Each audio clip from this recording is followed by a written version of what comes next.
Sometimes the biggest mistakes in life lead us to the people we were meant to meet. Emily Parker repeated the sentence in her mind as she hurried through the crowded restaurant lobby, hoping she was not about to embarrass herself. The evening had already started badly. Her babysitter had arrived 20 minutes late. Her 10-year-old son Noah could not find his favorite homework folder. Traffic across downtown Chicago had been heavier than usual. By the time Emily finally stepped inside the upscale restaurant, she felt exhausted rather than excited. She almost turned around and went home. Blind dates were not something she normally agreed to. In fact, this was her first one in nearly 6 years. Ever since her divorce, most of her energy had been devoted to raising Noah, working full-time, and keeping their lives stable. Dating always seemed to fall to the bottom of the list. Yet after months of encouragement from friends, she had finally agreed to meet someone they believed would be a perfect match. Emily checked the text message again. Table 14. 7 o'clock. She glanced around the dining room. The restaurant buzzed with quiet conversations, soft jazz music, and the warm glow of hanging lights.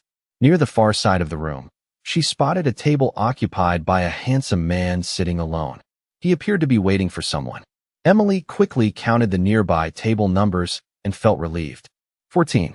At least she had found the right place. Taking a deep breath, she walked over. The man stood politely as she approached. He looked to be in his early 40s, wearing a tailored navy jacket and a relaxed smile. His calm confidence immediately caught her attention. "Emily," he asked. She smiled and nodded. "Yes." The man pulled out a chair for her. "I am glad you made it."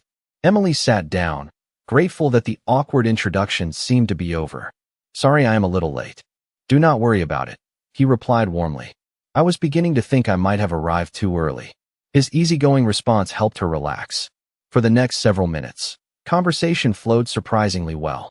They spoke about Chicago, favorite restaurants, and the challenge of balancing work with personal life. Emily found herself laughing more than she expected. The stranger across the table listened carefully, asked thoughtful questions, and never interrupted. It felt refreshingly natural. What Emily did not know was that Ryan Bennett was just as confused.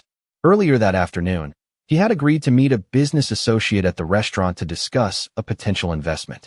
When Emily approached his table and introduced herself, he assumed his associate had sent someone ahead of the meeting. Somehow, the misunderstanding continued without either of them realizing it. As the minutes passed, Ryan found himself increasingly fascinated by the woman sitting across from him. There was no pretense in her, no effort to impress. She spoke openly about her son, her work as an elementary school counselor, and the realities of everyday life. Ryan could not remember the last time a conversation had felt this genuine. Across the table, Emily felt something unusual too.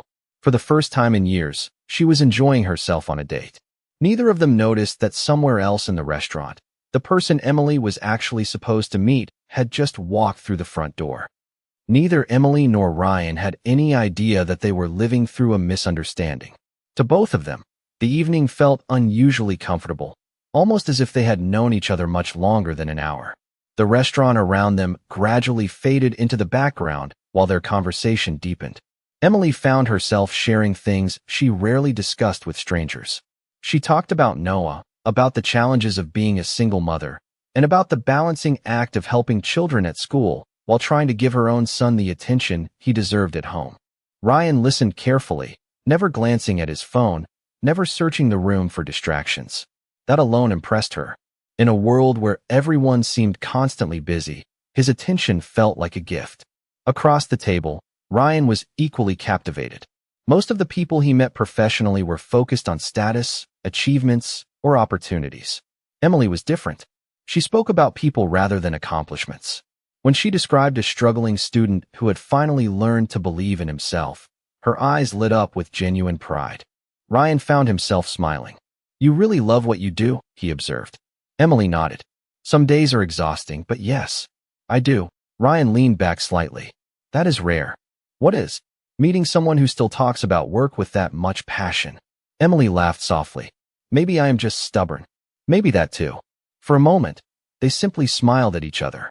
The ease between them felt natural. As dinner arrived, the conversation shifted toward family. Ryan asked about Noah, and Emily happily shared stories about her son's fascination with science, his endless questions, and his dream of becoming an astronaut someday. Ryan listened with genuine interest. He sounds like a remarkable kid. Emily's expression softened immediately. He is. There was a brief silence. Not awkward. Comfortable. Ryan noticed something then. Every time Emily spoke about Noah, she seemed lighter. Stronger. The pressure she carried appeared to fade. It was obvious how much she loved her son. You have done a good job, Ryan said quietly. Emily looked surprised. You do not even know us. I know enough. The sincerity in his voice caught her off guard. For reasons she could not explain, his opinion mattered more than it should have.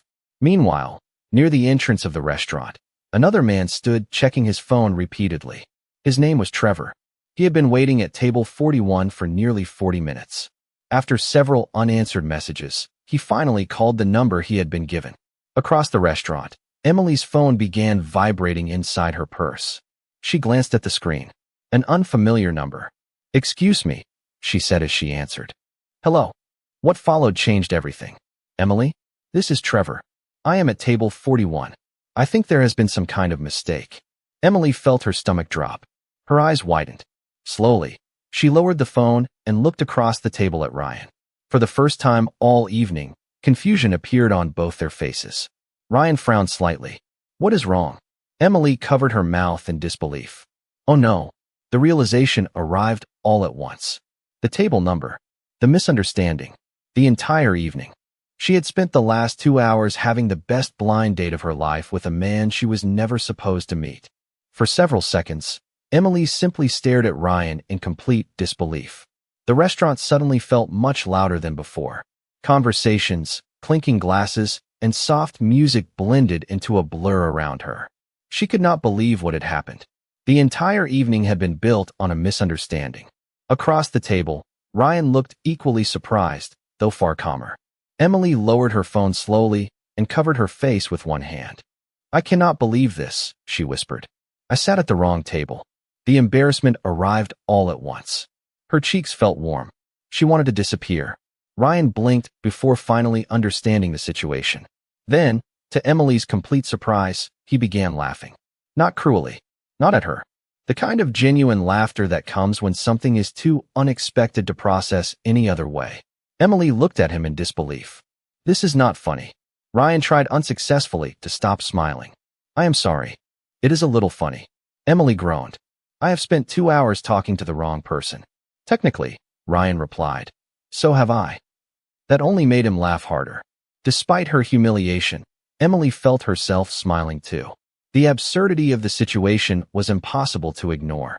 A few minutes later, after ending the call with Trevor and sending a sincere apology, Emily gathered her purse. Well, she said, standing from her chair, I should probably leave before I embarrass myself even more. Ryan immediately stood as well. Why? Emily looked confused. Because my actual date is sitting somewhere else in this restaurant. Ryan glanced around casually. Is he? Yes. And? Emily stared at him. Ryan folded his arms. Emily, you have spent the last 2 hours having a better conversation with a complete stranger than most people have after 6 dates. She could not argue with that. That is not the point. Then what is the point? Emily opened her mouth and realized she had no answer. Ryan smiled gently. For what it is worth, I am very glad you sat at the wrong table. Something about the sincerity in his voice made her pause. The awkwardness that had threatened to ruin the evening began to fade. Ryan gestured toward the empty chair. Sit down. Emily laughed. That is not a reasonable request. Why not? Because this is ridiculous. It was ridiculous an hour ago. Now it is just an interesting story. Against her better judgment, Emily sat back down. A few moments later, the waiter arrived carrying dessert menus. Ryan picked one up immediately. I think this situation requires cheesecake. Emily shook her head. You solve all problems with dessert? Not all problems. Just the important ones. The conversation resumed naturally, almost as if nothing had happened. Yet something had changed. Now that the misunderstanding was gone, neither person needed to pretend. Ryan explained that he had originally been waiting for a business meeting. Emily admitted how nervous she had been about the blind date. The honesty only made the connection stronger. Nearly another hour passed before either noticed the time. Eventually, Emily glanced at her watch and gasped. Noah is going to think I moved to another state. Ryan laughed. As they walked toward the entrance together, Emily realized she had completely forgotten about the disappointment of the blind date itself. Somewhere between the wrong table and the wrong man, the evening had become unexpectedly meaningful. Standing near the door, Ryan reached into his pocket and handed her a business card. "In case you ever decide to sit at the wrong table again." Emily smiled as she accepted it. Then she walked toward the parking lot. Neither of them realized it yet, but the mistake that should have ended the evening was only beginning to change both of their lives. Over the following weeks, Emily discovered something surprising. She kept thinking about Ryan Bennett. It happened during ordinary moments. While driving Noah to school, while preparing lesson plans at work, while standing in line at the grocery store. The memory of that strange evening continued returning when she least expected it. At first she told herself it was simply because the entire situation had been unusual. People did not accidentally spend hours talking to the wrong person every day. Yet deep down, she knew the truth was more complicated. She missed the conversation. 3 days after their restaurant encounter, her phone buzzed with an unfamiliar text message. The moment she saw the name, she smiled before she could stop herself. "Ryan." The message was simple. "I passed a restaurant today and saw a table with the wrong number. It reminded me of you." Emily laughed out loud in the teacher's lounge. Several co-workers looked over curiously. She quickly typed a reply. "I am glad my greatest accomplishment is becoming a cautionary tale." Ryan responded almost immediately. "I prefer unforgettable story." From that point forward, communication became surprisingly easy. Some days they exchanged only a few messages. Other days they spoke on the phone during lunch breaks or after Noah had gone to bed. The conversations rarely felt forced. They discussed books, family, favorite childhood memories, and everything in between. Ryan had an unusual ability to listen without judgment. Emily found herself sharing things she normally kept private. One Saturday afternoon, Ryan called while Emily and Noah were shopping for school supplies. Noah immediately noticed the smile on his mother's face. "Who is that?" he asked suspiciously. Emily glanced down at him. "A friend." Noah narrowed his eyes dramatically. "You never smile like that when the plumber calls." Emily nearly dropped her phone laughing. Children, she realized, noticed far more than adults wanted to believe. Several weeks later, Ryan suggested meeting again. Nothing formal, just coffee. Emily hesitated for exactly 4 seconds before agreeing. The coffee meeting led to another, then another. Gradually, Ryan became a familiar presence in her life. One Sunday morning, he joined Emily and Noah at a community science fair. Emily had worried the situation might feel awkward. Instead, Ryan and Noah immediately connected. The two spent nearly an hour examining robotics displays and discussing space exploration. Ryan treated Noah with patience and genuine interest. More importantly, he never talked down to him. Watching them together, Emily felt something unexpected. Comfort. The sight stirred emotions she had spent years avoiding. After her divorce, she had become fiercely protective of her son. Very few people earned a place in their lives. Yet Ryan somehow seemed to fit naturally. Later that afternoon, while Noah participated in a model rocket demonstration, Emily and Ryan sat on a nearby bench. Families filled the park around them. Children laughed. Volunteers moved between exhibits. For a few quiet moments, neither spoke. Then Ryan glanced toward Noah and smiled. "He is a great kid." Emily followed his gaze. "He is the best thing that ever happened to me." Ryan nodded thoughtfully. "I can see that." There was sincerity in his voice that immediately touched her. Neither noticed how long they remained sitting there. For the first time in many years, Emily felt hopeful about something beyond work and responsibility. She was beginning to trust the possibility that life still held unexpected surprises. What she did not know was that Ryan was keeping a secret large enough to change everything they had slowly begun to build. By early autumn, Ryan had become an important part of Emily and Noah's lives. Not in a dramatic way, but through dozens of small moments that quietly accumulated over time. He attended Noah's school science showcase. He remembered birthdays, favorite books, and important events. He called when he said he would call. He listened when Emily needed someone to talk to after a difficult day. For the first time in years, life felt lighter. That was why what happened next hurt far more than Emily expected. The discovery came entirely by accident. One Friday afternoon, Emily attended an educational conference downtown. During a lunch break, she wandered through the convention center searching for coffee. As she passed a large television mounted above the lobby, A familiar face immediately caught her attention. She stopped walking. Her heart skipped. Ryan. At first she assumed it was a coincidence. Then she saw his name appear beneath the image. Ryan Bennett, founder and chief executive officer of Bennett Global Holdings. Emily stared at the screen in disbelief. The news segment continued. Footage showed Ryan speaking at business conferences, meeting political leaders, and appearing at corporate events around the world. A financial commentator described him as one of the most influential entrepreneurs in America. Emily felt frozen in place.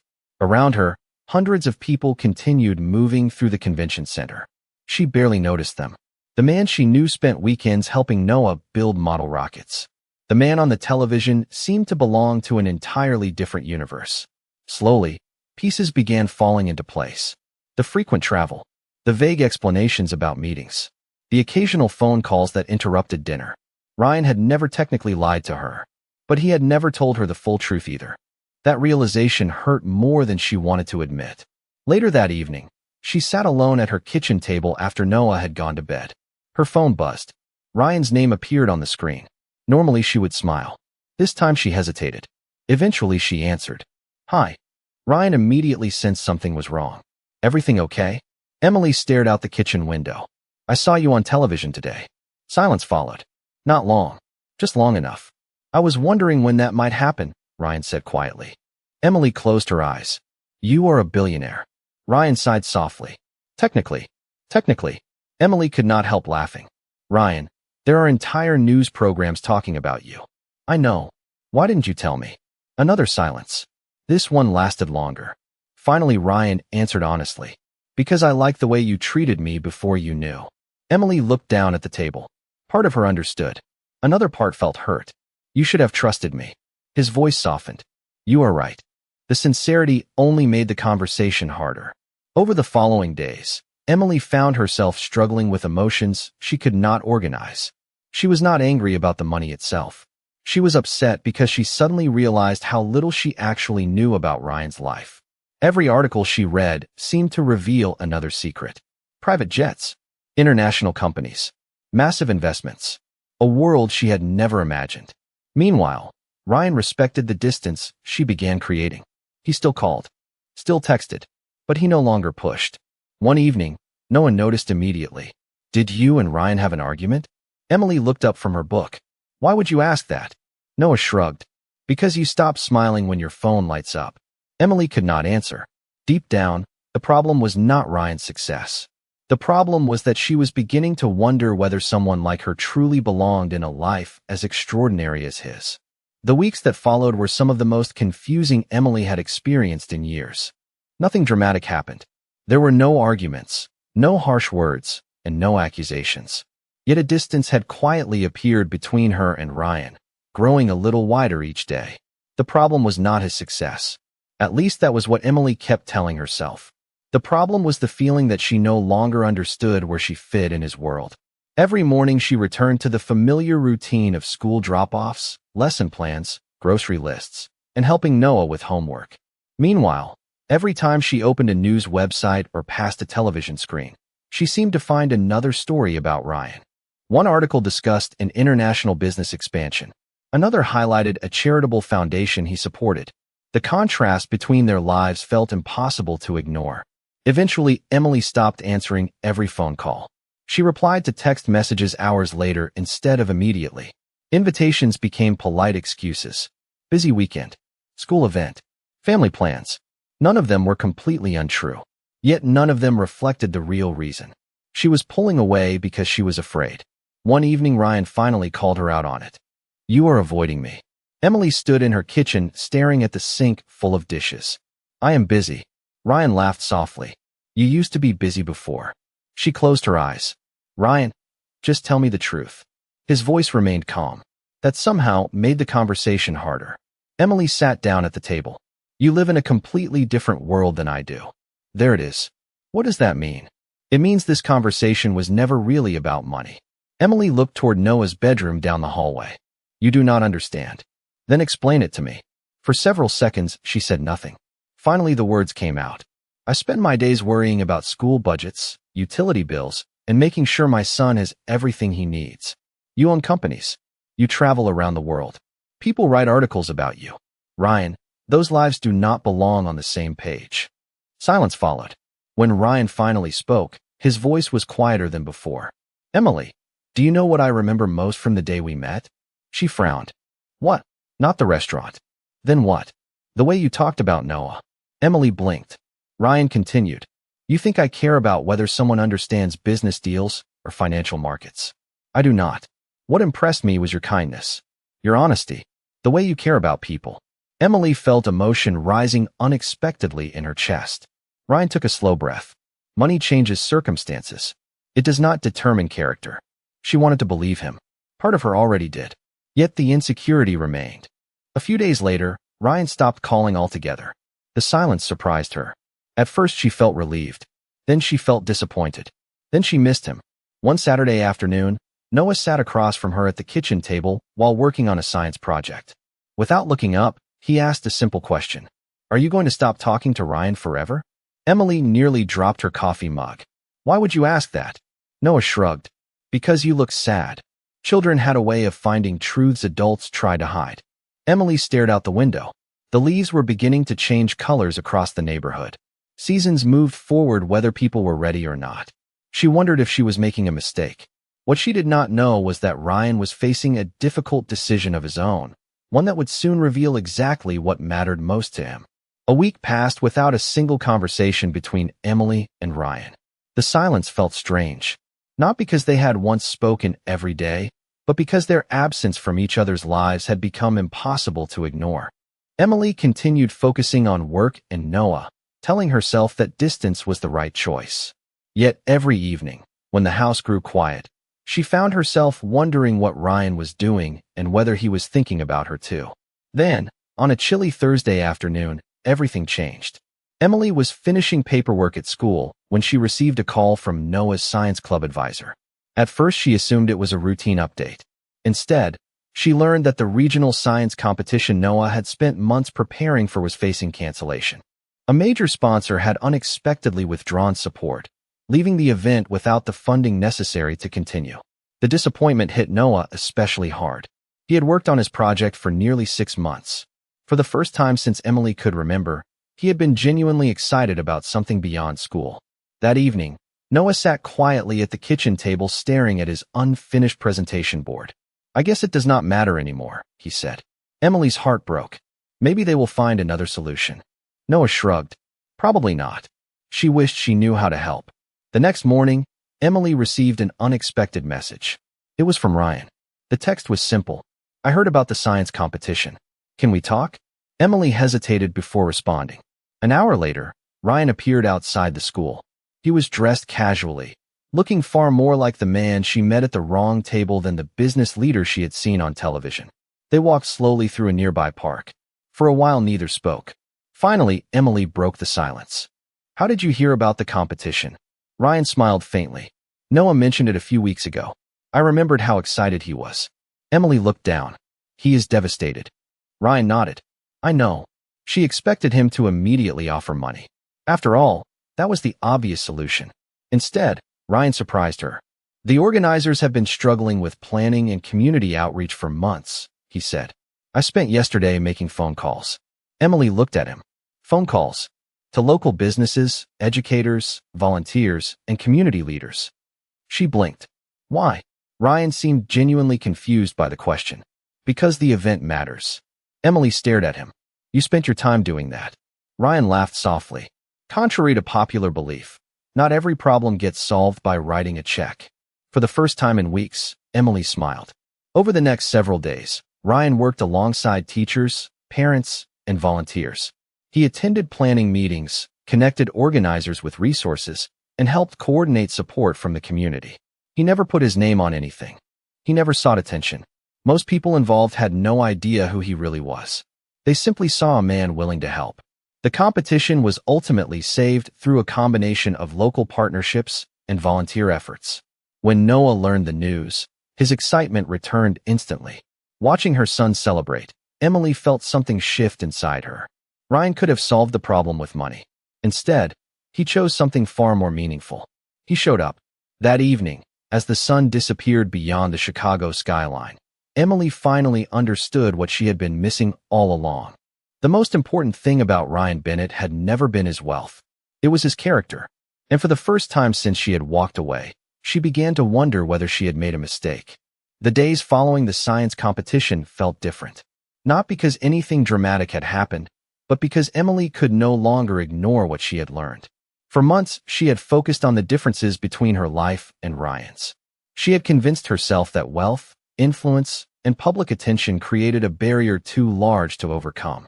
Yet watching him work alongside parents, teachers, and volunteers had forced her to confront an uncomfortable truth. The person she had fallen for was exactly the same person he had always been. The billionaire she saw on television and the man who helped Noah build model rockets were not two different people. They were one and the same. One Saturday morning, Emily found herself driving toward a small coffee shop near the riverfront. Ryan had no idea she was coming.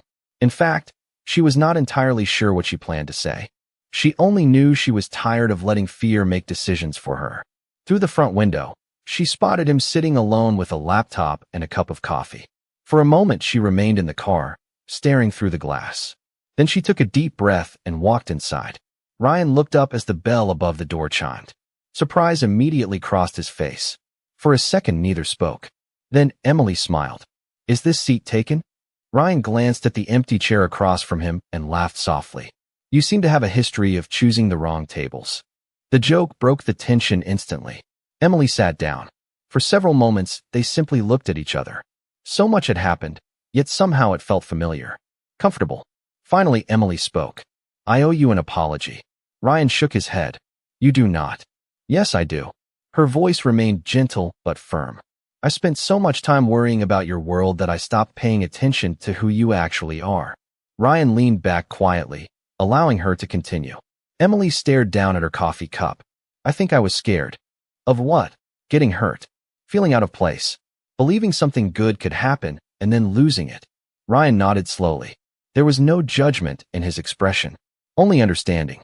"Emily, everyone is afraid of something." She smiled faintly. "You do not seem afraid of much." Ryan laughed. "That might be the most inaccurate thing anyone has ever said about me." The honesty made her smile wider. For the next 2 hours, they talked more openly than ever before. No misunderstandings. No secrets. No assumptions.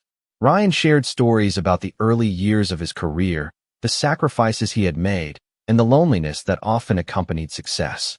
Emily spoke about her fears as a single mother and the pressure of always needing to be strong. Somewhere between the conversation and the laughter, the distance that had grown between them finally disappeared. Later that afternoon, Ryan joined Emily and Noah for a walk along the river. The autumn air felt crisp and refreshing. Noah excitedly discussed the upcoming science competition while Ryan listened attentively. Watching them together, Emily felt a sense of peace she had not experienced in years. For the first time since that accidental meeting months earlier, she stopped questioning whether their worlds could fit together. Instead, she focused on something much simpler: how she felt whenever Ryan was near. As the sun began setting behind the Chicago skyline, Emily realized that the most important things in life were rarely found in bank accounts, business headlines, or social status. They were found in trust, kindness, and the people who consistently chose to show up. And for the first time, she was finally ready to stop running from what her heart had known all along. 1 year later, Emily Parker found herself standing outside the same restaurant where everything had begun. The evening air was cool, and the city lights reflected softly across the nearby streets. For a moment, she remained on the sidewalk, smiling at the memory of the nervous woman who had walked through those doors 12 months earlier. Back then, she had been worried about a blind date, uncertain about the future, and focused only on getting through another busy week. She could never have imagined how much her life was about to change. A familiar voice interrupted her thoughts. This time, "Are you sure you have the right table?" Emily turned and laughed. Ryan Bennett stood a few feet away, hands in his pockets, wearing the same relaxed smile she had first noticed on the night they met. "I checked 3 times before coming inside," she replied. "I was not taking any chances." Together, they entered the restaurant. Much of it looked exactly the same. The warm lighting, the soft music, the quiet conversations surrounding them. Yet everything felt different because they were different. The hostess led them toward a table near the window. As soon as Emily saw it, She stopped walking. Ryan noticed immediately. What is it? Emily pointed toward the table and laughed. That is the one. Ryan looked at it and smiled. It was the exact table where she had accidentally sat down 1 year earlier. The table that had changed both of their lives. They sat across from each other, and for a moment neither spoke. They simply appreciated the strange path that had brought them back to the same place. Over the past year, life had continued moving forward. Emily remained dedicated to her work helping students and families. Noah had gone on to win recognition at the regional science competition and was already talking about future projects. Ryan continued managing his companies, but he had become far more intentional about creating balance in his life. More importantly, they had built something together that neither had expected. Trust, friendship, partnership. The relationship had not been built through grand gestures or fairy tale moments. It had grown through ordinary days, honest conversations, and the decision to keep choosing each other. As dinner arrived, Ryan reached into his jacket and pulled out a folded piece of paper. Emily raised an eyebrow. What is that? Ryan handed it across the table. Curious, she unfolded it. It was a photocopy of the original restaurant floor plan from a year earlier. One table number had been circled in red ink. Emily immediately laughed. You actually kept this? Of course. Why? Ryan leaned forward slightly. Because it reminds me that sometimes the best things in life happen when plans fall apart. Emily felt emotion rise in her chest. Looking around the restaurant, she realized he was right. If she had found the correct table that evening, none of this would have happened. She never would have met Ryan. Ryan never would have met Noah. Their lives would have continued separately, never knowing what they had missed. Later that evening, as they left the restaurant together, Noah called to ask when they would be home. Emily smiled while listening to him excitedly describe a new science project. Ryan listened